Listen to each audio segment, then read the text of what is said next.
The last time I was in this pulpit, I preached about trusting ourselves. And today I want to talk about trusting outside of ourselves. This month's theme has been trust, and as we are at the 30th day of March, I can tell you one thing I have learned is that trust is really hard to talk about. Trust asks us to be vulnerable and uncomfortable and to give up control.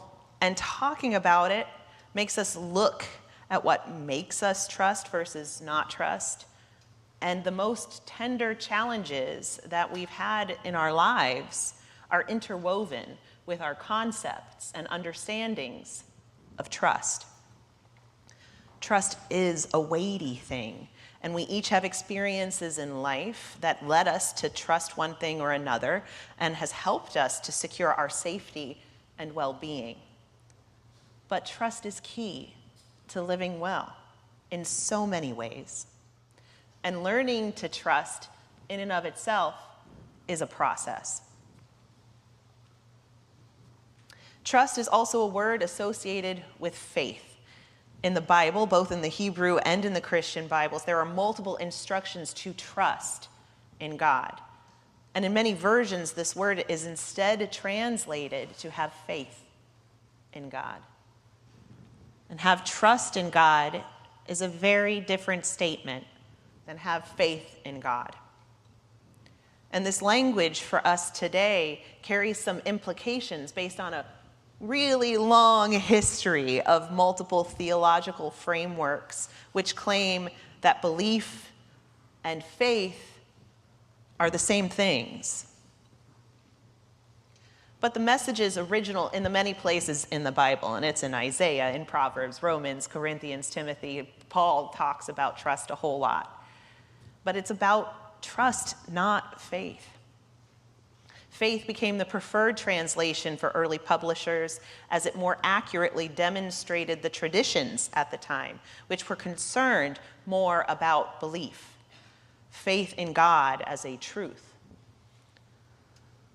Last week, Reverend David preached about God as what is within us, between us, and beyond us. He was also intentional to tell you that what he believes is not what he's telling you you need to believe. And that's what's beautiful about our tradition is I'm not in this pulpit to tell you you need to believe anything. And belief is almost a hollow word, with many people making it a practice of hiding behind their systems of beliefs that absolve them of taking a more loving route, maybe even allowing bigotry and hatred to fester and complacency to be standard. Don Miguel Ruiz and Don Jose Ruiz are a father-son duo who co-wrote the book, The Fifth Agreement. These men are keepers and practitioners of the ancient Toltec knowledge, a group of scientists and artists from Mexico. Their knowledge has been passed down from generation to generation with regular fear of it being co-opted and used against its own people from colonizing forces.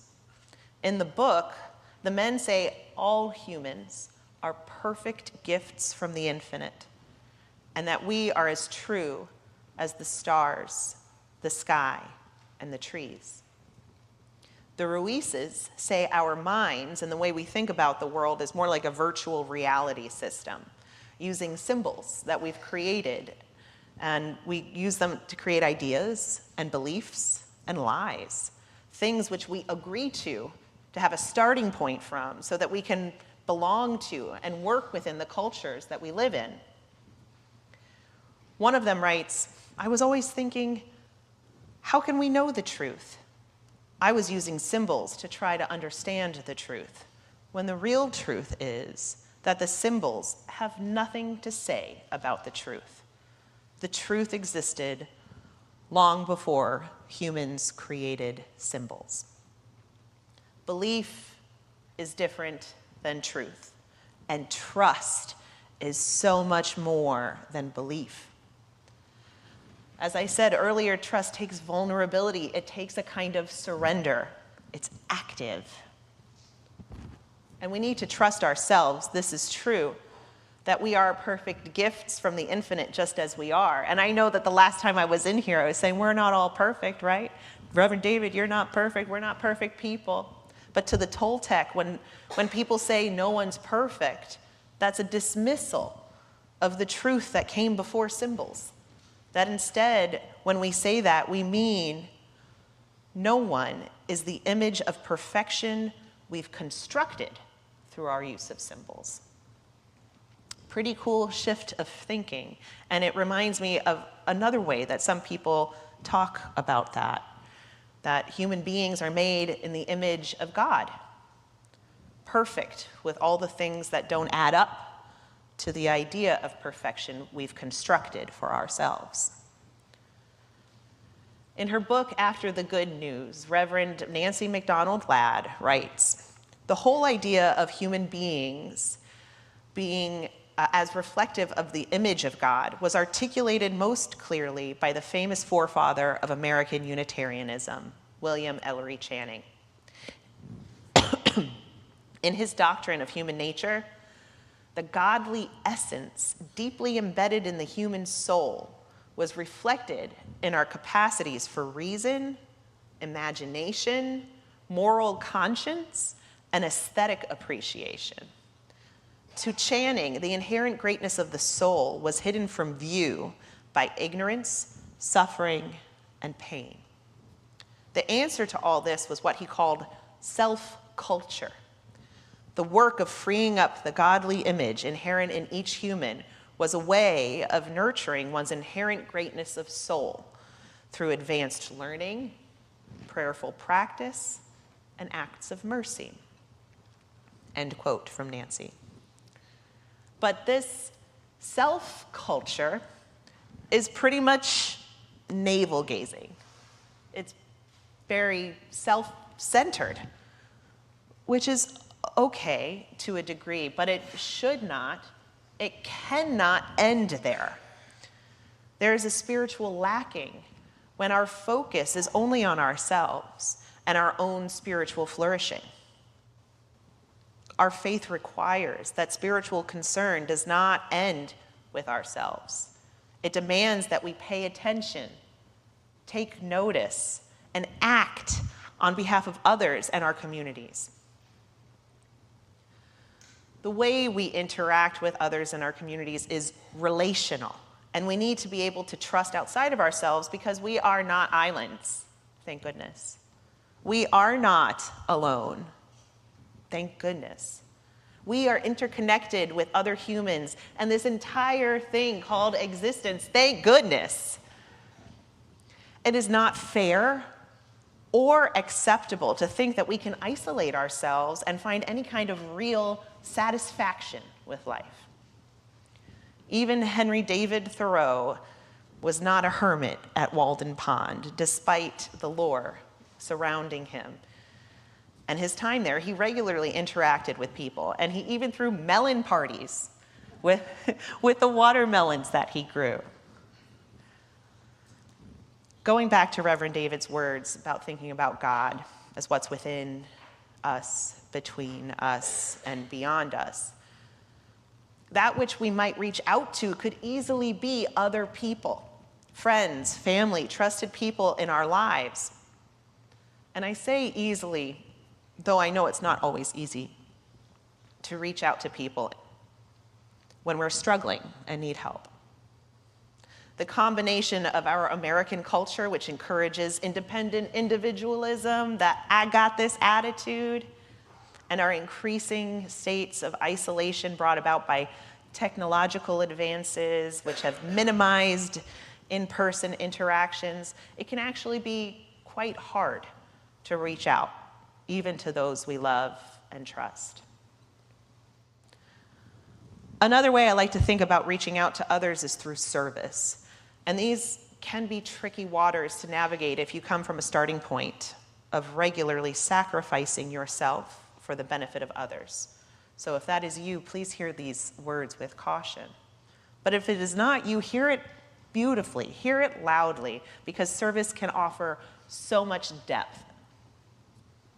Service is a spiritual discipline, And it can be easier and more comfortable for some people to reach out to help others than it is to ask for help. And both are good ways to connect to the space of God that is between us. Ideally, people will find a balance, getting help from others when we need it, and helping others when we can. And these are pretty practical ways of encountering that between us space. The beyond us part of this vision is within the wonder and awe and mystery all around us. A person can reach out to nature, connect with the truth of the stars, the sky, and the trees, as Toltec wisdom would guide us. Howard Thurman, I've talked about Howard Thurman in every single sermon, and I will not apologize. He was a mystic, and he talked regularly about the creative encounter, the inward journey, the sound of the genuine. That inward journey must also meet, he says, that outward journey. It has to connect. To him, that's God. To you, that might be a different word. But there's an outwardness and an inwardness, and they need to meet. And they can remain separate. In fact, for many people, they do. But that is a tragic thing. And when they don't come together, it makes me think of the final scene of Finding Nemo. I'm making some assumptions here that we've seen this movie, but you don't have to know it to know about this final scene. The final scene of Finding Nemo is this image of these fish who've been trying to escape their fish tank the whole movie. And they finally get out into the harbor, and they're sitting there in the harbor on their way to freedom. The puffer fish turns to the others and says, "Now what?" It's funny. They thought they were on their way to freedom, to find themselves not quite there yet. That's like a bunch of Unitarians practicing self-culture. They are going to have to reach out somehow to find the true freedom that they seek. Another way I think and have been thinking about encountering the beyond space of God is through the lens of being comforted in our struggles. There's a very famous poem, which I'm sure some of you are familiar with and others are not. It's called Footprints in the Sand. It is a Christian-based poem, and it is not biblically based, though I've heard people quote it as if it's from the Bible. And the story goes that a person comes to the end of their lives, and they're at heaven, and they're meeting Jesus.